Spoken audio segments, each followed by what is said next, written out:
Now, on 105.9 FM and streaming worldwide on the WMAL app. O'Connor and Company. All right, it's 7:07, and we got a lot to get to here. I want to jump right in. It's Larry O'Connor with Julie Gunlock. Coming up in 30 minutes, Jerry Dunleavy, author of Kabul, is going to talk about this Afghan man who's been arrested by the FBI. He got in here right after the fall of Afghanistan, and now he's a suspected terrorist. 8:05, Joe Concha on the 60 Minutes debacle for Kamala Harris, and then at 8:35, Richard Hunt, Electronic Payments Coalition, because Congress doesn't have anything else to do. Let's screw around with credit cards that give you points and cash back. That needs to be regulated. Hey. That's all coming up. That's Julie. Hey, Julie. Good morning. How are you? Good morning. Joining us right now is our pal, Stephen Gutowski. He's the founder and editor of The Reload. We say it all the time. Every single journalist who talks about anything having to do with gun laws should first check with Stephen Gutowski, put him on a retainer to run things by him because he knows all about the laws and the mechanics of firearms. And he joins us now to discuss this. You recently surprised people when you said that you are a gun owner. And then if someone came into your That house... was not the first time I've they would get talked shot. about it. That's not the first time I've talked about it. So what kind of gun do you own, and when and why did you get it? I have a Glock, and I've had it for quite some time. And, look, Bill, my background is in law enforcement. And... All right, let's leave it there. Stephen, my friend, thanks for joining us. Again, it's The Reload is the website. Y'all should check it out. So when you hear that, what sort of first sticks out to you? Yeah, well, for one, if she's finally said exactly what model of gun she owns. She didn't say the specific Glock, of course, but it's been, she first brought this up at the debate, obviously. Now, she had, like she mentioned there, she had said it in 2019 in one appearance, but really hadn't talked about it since then and hasn't gotten into specifics. And even, honestly, still, we don't have a lot of answers to a number of fairly important questions here, like when exactly did she buy it? Because if you look through her record, she supported a handgun ban in 2005 as San Francisco DA. So did she own this handgun at the time? Was she planning on turning it in? Did she think she'd be exempt because of her law enforcement background? There's a lot of questions that come up around this gun that might not be obvious at first glance. And also, my understanding of state of California laws having to do with Glocks in particular, that there's certain aspects of a Glock that would make it fall under what they consider in California an unsafe firearm, having to do with how the magazine is attached to a Glock and also a safety mechanism. Are you familiar with those laws? Yeah, so those are a couple of other questions that come up because California has a handgun roster that the guns have to be on in order for civilians to purchase them legally, and they require two things now, and the third thing that she actually helped implement that's not since been overturned in court, but one is a loaded chamber indicator of a certain type, and the other is a magazine disconnect safety. Glocks don't have either of those. And then also micro stamping was the requirement she required, and no gun has that. So it was sort of an effective ban on new models of handguns for about 10 years there in California. And there are Glocks on the roster, but that's because they were grandfathered in, not because they have the required safety mechanisms. So technically they are quote unquote unsafe handguns. Okay. Now, there's also a law enforcement exemption to this, sort of ironically, to the the unsafe handgun list. Law enforcement can buy so-called unsafe handguns, but it's not clear. Did she buy off roster? Is this a gun that was grandfathered in? Why did she pick one that doesn't have these safety features she endorsed as Attorney General? Yeah. Well, Stephen, she certainly likes to call herself, a member of law enforcement. So maybe she threw that around when she was purchasing this gun or getting this gun. She talked about self-defense. That sort of famous phrase now that she said, you walk into my house, you'll get shot. And yet, she is also for these mandatory buybacks. She's backed them before that would force people to buy or to turn in things like Glocks. Am I right about that? I mean, again, I'm not quite sure of what guns are included, what firearms are included in the buyback programs that she has supported, but I assume so. Well, she supported two different, what you could fairly classify as confiscation measures. The first one was this 2005 ban on possession of handguns for most San Francisco residents. That passed, but was never implemented because it was blocked by gun rights advocates at the time in California. And then in 2019, when she ran for president the first time, she supported a mandatory buyback of so-called assault weapons, so things like AR-15s. So she's kind of supported a a forcible turning in of guns to, the government for almost every kind of gun outside of some shotguns and rifles. And so, her record is pretty far to the left on this particular issue. And I think she's saying this now as try and counter that and try to boost her bona fides in a moderate direction. Which we see so often every election cycle. Just like sipping a beer with such a normal person. Yeah. Stephen Gutowski is our guest, founder and editor of The Reload. TheReload.com talks all things firearms and laws and the media. We talked about the California laws. What about D.C.? It's not so easy for a woman to be able to be armed in the District of Columbia and defend herself, especially given the level of crime that we're experiencing right now. Does anything stick out in terms of being a D.C. resident, which Kamala Harris is now, with regard to owning this Glock? Well, one of the things that we've seen reported, she's herself has only spoken to a couple of details, right? It's a Glock. She bought it years ago for self-defense because she was in law enforcement. And there are some other details that we've gotten from campaign staffers to reporters. The New York Times says she keeps this gun in her San Francisco home. But, it is important to note that D.C. used to have a total handgun ban. And the Supreme Court struck that down in a landmark case in 2008 called Heller. And Harris actually signed on to a brief in that case, an amicus brief, that said, no, don't strike down this law. It doesn't violate the Second Amendment. So, she supported that handgun ban in San Francisco, and she also supported the one that the Supreme Court struck down in D.C. So she has a pretty established record supporting these types of bans, so even though she owns this handgun. She supported the D.C. law that made it illegal for her to own the gun that she currently owns. Yes. Yes. I just wanted to make sure that was clear. Stephen Gutowski, my friend, always great to talk with you. You are absolutely the Reload is cream great. of the crop, and The Reload is a must-read. Between The Reload and, of course, our friend Cam Edwards over at BearingArms.com, yes, absolutely. You're covered with everything you need to know. Thank you so much, Stephen. Great talking with you. Thank you. It's Traffic and weather brought to you by Hadid Carpet Cleaning. 28 days to go until election. So we are thrilled that joining us right now for her very first talk show appearance and live TV interview appearance since accepting the Democratic presidential nomination. Please welcome back the next president of the United States. It will never cease to be hilarious that show, The View, that just introduced Kamala Harris as the next president of the United States, falls under the ABC News umbrella. That alone. It's in the ABC News division. Yes. I mean, that's either the introduction you give at a campaign rally when you're introducing, your guy. Right. Or it's maybe like an entertainment show, a morning show, having Biden on the chat where Even Hannity doesn't introduce Trump that way. It's just amazing, the audacity and the just lack of editorial standards. ABC They're all about News. that. That said, I have to say that here's the problem with going on The View in terms of Kamala Harris. Frankly, I don't see why they do things like this. Because it's not like there are any undecided voters watching The View. They're pretty much they already know who they're going to vote for, right?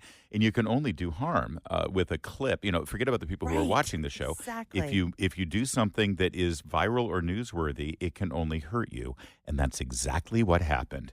She was asked the one basic fundamental question that she should have an answer to, and look what happened. Well, if anything, would you have done something differently than President Biden during the past 4 years? There is not a thing that comes to mind in terms of, and I've been a part of most of the decisions that have had impact. It's over. 13 dead soldiers at Abbey Gate in Afghanistan due to their reckless decision to pull out of Afghanistan so quickly. And she can't walk that back. Yeah, at the very least. At the very least. There's so, I mean, hey, give me how long do we have for me to list all the bad things that have happened? But at the very least, show some compassion for those families. Who can you imagine being the mother of one of those soldiers and listening to that? Yeah. It's monstrous. It's absolutely monstrous. At the very least, you do that. Secondly, though, she's been bending over backwards for the last 2 months trying to distance herself in her own sort of awkward way, saying, what's the big... Time to turn the page. Time to turn the page. Yeah. It's time to turn the page. We're new leadership, young, new generation of leadership. I think Americans really respond well to people saying, you know what, we got a few things wrong. Yeah. You know, and I really feel bad about that, but we're going to do it better, right? And instead, she does this nope. I mean, I think Scott Jennings said this last night. Can you imagine being outwitted by Sunny Hostin? Yes. In fact, Sunny Hostin, I think, felt bad. She was horrified. Because she was like, all right, let me give her another chance. Let me give her another chance. What do you think would be the biggest specific difference between your presidency and a Biden presidency? Well, we're obviously two different people, and we have a lot of shared life experiences. For example, the way we feel about our family and our parents and so on. But we're also different people, and I will bring those sensibilities to how I lead. Again, that's all you got? I mean, we like our family and our parents, but we're two different people. I mean, she is just a master of the obvious. Yeah, it was pretty bad. She was then asked about this whole thing with DeSantis because it was, we played it quite a bit yesterday, this whole idea that, she's angry that Ron DeSantis won't take her phone call. She's obsessed with him. She's literally completely out of the chain of command. The vice president has nothing to do with this. And by the way, how many hurricanes have there been for 3.5 years as DeSantis has been the governor? And she's never called, but suddenly now she does. And she will not be ignored. No, she will not. Now, he said this morning, you've never called regarding any of the storms Florida has had since you've been vice president until apparently now, and called it political. What's your response to that? Well, first of all, I have called and talked with, in the course of this crisis, this most recent crisis, Democrat and Republican governors. Called, taken the call, answered the call, had a conversation. So, obviously, this is not an issue that is about partisanship or politics for certain leaders, but maybe is for others. Mm-hmm. All right. So, by the way, that's a confirmation that DeSantis was telling the truth because she said, well, I've called governors, Republican and Democrat, during this latest crisis. Well, that's not the point. The point is you haven't called up until this hurricane. Right. Yes. And she just confirmed what DeSantis said. Right. So clearly she is the one who was politicizing this hurricane because she never bothered to call in 3.5 years as vice president. Now she is. Why? Because she's a month away from election day. Let's think of all the governors that are involved in this crisis. Which one might be the most busy? Yeah, that would be Florida. That would be Florida. And by the way, I mean, of course, they would never let me on The View because, well, that would be amazing. Various reasons. Yes. But if I were there, I would ask one simple follow-up. Oh, you called other governors and you had conversations? What exactly were you calling about? Because as far as we know, they're all talking to the president directly, and there's no reason why you would be part of that conversation. So could you explain what that was exactly? And, of course, well, she couldn't. But can we get into one part, which I know you love so much, which is this appearance now that Joe Biden is actually undermining oh my God. everything I can't get enough of this. that she's doing right now. Because 2 minutes after this appearance on The View began, Joe Biden suddenly let reporters into the conference room, I think it was the Roosevelt room, and took questions from people, right? Yeah, can we start calling this the Real Housewives of the White House? Because this is better than a Bravo Real Housewives episode. I don't watch that show, but I know a lot of people do. And all I know is there's a lot of tables being tossed and yelling and screaming. This is good This is good viewing. Yeah, and not only, we'll play it for you a little later. I don't have it at my fingertips, but Joe Biden on camera said, yeah, listen, I've talked to the governor. He's doing a great job. We're in contact. In fact, he's got my direct. I gave him my direct phone number so he can call me anytime he wants. At the very same time, Kamala Harris is over there on the View saying he won't take my call. Right. It's like, well, why should he? Right, because you're not So you important. think you're all in now that Joe and Jill are trying to kill Kamala. There is. Jill is behind. First of all, Jill is behind this. I mean, I think we can't forget that, and you have always reminded us of this. Like, Joe's mean. He's a mean guy. He's an angry, mean, vindictive SOB. Yes, this is not a nice guy. So, don't mistake this for like, oh, Joe's, giving Kamala, like, he's a great guy. He's reminding us all of, No. He's vindictive. He's angry. He was willing to go along with it for a while. Not anymore. He's already sold the book idea to Simon & Schuster. Absolutely. Joe Biden, I would have won. I would have beat him. The book tour is going to be amazing. I want him on the show. It's 7:24. Now. On 105.9 FM and streaming worldwide on the WMAL app. O'Connor and Company. It's 7:36 on this incredibly busy Wednesday morning, but I bet it's busy for you too. So we appreciate you making time for us as you go about your morning routine. Coming up at 8:05, Joe Concha is going to join us on Kamala Harris's 60 Minutes interview.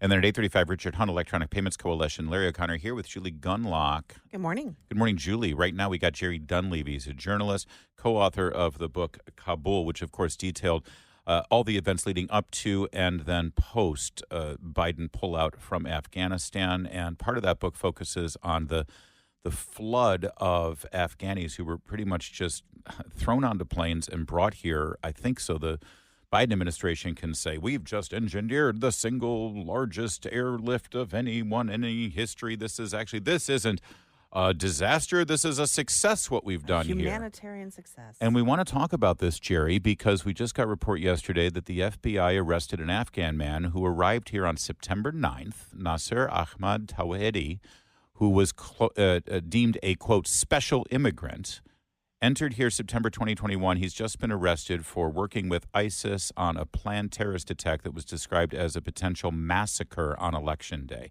Jerry, first, thanks for joining us. Absolutely. Thanks for having me. Now, when you saw this story and you saw that term special immigrant and the dates involved here, what sort of triggered you on this? What did it inform you in terms of the circumstances you suggest this 27-year-old entered this country under? Yeah. So when it comes to Nasir Ahmed Tawhidi and reading through DOJ's complaint, I'm not yet actually seeing whether or not this Afghan had any particular connection to working with the United States, U.S. military as a translator or what have you. There's not an indication one way or the other. And real fast, DOJ. That's important because those Afghanis were actually given special compensation, and we were trying to get them out because the Taliban would have slaughtered them if they knew that they had worked with the military, right? Exactly. The reality is that during the chaotic evacuation in August 2021, because of President Biden and his close circle of advisors, Vice President Harris, Blinken, Austin, Sullivan, that evacuation was chaotic. Look, the reality is that a lot of people that should have gotten out of Afghanistan were left behind. And some people that got out of Afghanistan, frankly, probably should have been left behind. And we don't know what the specific connection or lack of connection that this Afghan had. The fact that he arrived in the United States in September 2021 indicates very strongly that he was part of that mass evacuation, that chaotic evacuation in August of 2021. And that evacuation included very little vetting for many of the Afghans that got onto planes. The Biden-Harris White House was pushing very strongly to boost the numbers, as President Biden put it, to get asses in seats, to make this evacuation look successful, to try to cover up what a debacle this was. And so this guy who's now been arrested looks like he was very likely part of that mass evacuation in August 2021, and now was plotting an ISIS terrorist attack in the United States. News reports are saying that prosecutors are alleging that he communicated with someone who facilitated recruitment, training, and indoctrination of those who expressed interest in terrorist activity. Have they identified who this someone is, this facilitator? We know that over this on the southern border, gotaways, people have come into this country from various areas around the globe. So is there any thought that other people are being trained by this unnamed trainer? Do you know anything about that? It does look like the FBI has figured out, at least partially, who is part of this sort of ISIS online recruitment effort. Looks like ISIS is using Telegram and probably using other social media and other online ways to recruit. And they are probably targeting the Afghans living here in the United States, whether targeting, unvetted Afghans who made it here, or targeting any Afghans that might have any grievances that are living here. And it does look like this Afghans plot does seem to be serious. He had, it looks like, liquidated his family assets, was getting ready to move. Part of his family back to Afghanistan was seeking out obtaining AK-47 to carry out a terrorist attack around Election Day. And besides the poor vetting of some of the folks that were evacuated in August 2021, as you mentioned, we also have a porous southern border, and we have had ISIS-connected individuals also make it across our southern border as well. And one other thing that I'll point out is that in July 2021, the United States abandoned Bagram Air Base. And on that base was a large prison that housed, among many different criminals and terrorists, something like 1,000 or more ISIS-K terrorists. And the Taliban freed those ISIS-K terrorists from prison on August 15th, 2021. And so now some of the more hardened ISIS-K terrorists are free and are roaming the world. Some of them are suspected to have already carried out terrorist attacks around the world. And no doubt some of them are seeking to carry out terrorist attacks here in the United States if they'd be able to get in and try and pull it off. Yeah, and to that end, Jerry, just one last exit question here. Given what you know about the rush at that time to, as you said, just sheer numbers, just get as many people out of there. We'll deal with the vetting later, we were told. Would you be surprised to learn? It sounds like you weren't surprised to learn that we now have potentially one of these Afghan refugees who came here during that time plotting a terror attack. Would the surprise be that it's just one? Yeah, absolutely. Now, I don't want people to think that something like a majority of the Afghans that got here are a problem or weren't vetted. Many of them did have connections to the U.S. and the U.S. military, but many of them did not. And the vetting was poor during the evacuation in August of 2021. And we already know that a small but real number of Afghans that were evacuated did have troubling connections either to the Taliban or to potentially other terrorist groups who did make it into the United States. That number is small, but it is real, and all that it takes is a small number to carry out a terrorist attack. Exactly. Jerry Dunleavy. Again, the book is Kabul. It's an important book and just as relevant today as when it first came out. Always good to talk to you, Jerry. Thank you, sir. Thank you, guys. Thank you, Larry. 7:45 WMAL traffic and weather every 10 minutes. First on the fives with Jamie. We're reticent to talk about other radio hosts here on our show because, why would we talk about a host of another show? Yeah. Especially a morning show, for that matter. Right. But Howard Stern is in the news. And we have no problem talking about him because he's just completely irrelevant now. Yeah, It's exactly. I mean, don't get me wrong. He's done fine for himself. And boy, did he cash out on that satellite radio contract. But talk about not mattering anymore. Yeah, he's like some of our Never Trump colleagues. Pretty wild. Yeah, it is amazing. I don't hear anybody talk about him, or I mean, I know he still has loyal followers. He's become a political hack. He's Yeah. become everything that Sellout. he used to laugh Yes. at and rail He's against. so corporate now, right? And he's a safe space for libs He to is. go and talk to, and that's why Kamala Harris was there. Again, just like the appearance on The View and Colbert. No one's watching or listening to these things that are undecided. You that think haven't about the questions he would have asked her. Oh, back in the day? Can you imagine? Back in the 90s? Yeah, Oh, I mean, of course. with her history of dating Right. sort of Hollywood men and No, well, breaking up marriages. They and didn't stuff. go there. Yeah. Let's plow through. There are a couple of sound bites here that are worth listening to, I suppose, just so we can mock both of them. This is what keeps me up at night. I don't understand how my fellow Americans, I don't even understand how this election is close. And yes, I'm voting for you, but I would also vote for that wall over there. Yeah. Okay. So that's fine. By the way, I appreciate him saying that because he's right. He doesn't understand. It's all about keeping Trump out. He is so out of touch with the American people that he used to act like he was the voice Does of. this guy ever pay a gas bill or an electric bill? He literally does not understand. Does he know what groceries He moved from cost? being a suburban dad with kids out in Long Island who would come in and do a show to literally living in a high rise in Manhattan and counting his money. An estate in the Hamptons, no doubt. You know, Who tells you to? I guess it's a whole think tank, right? When you're, did Obama advise you on your pick for vice president? No, I made the decision.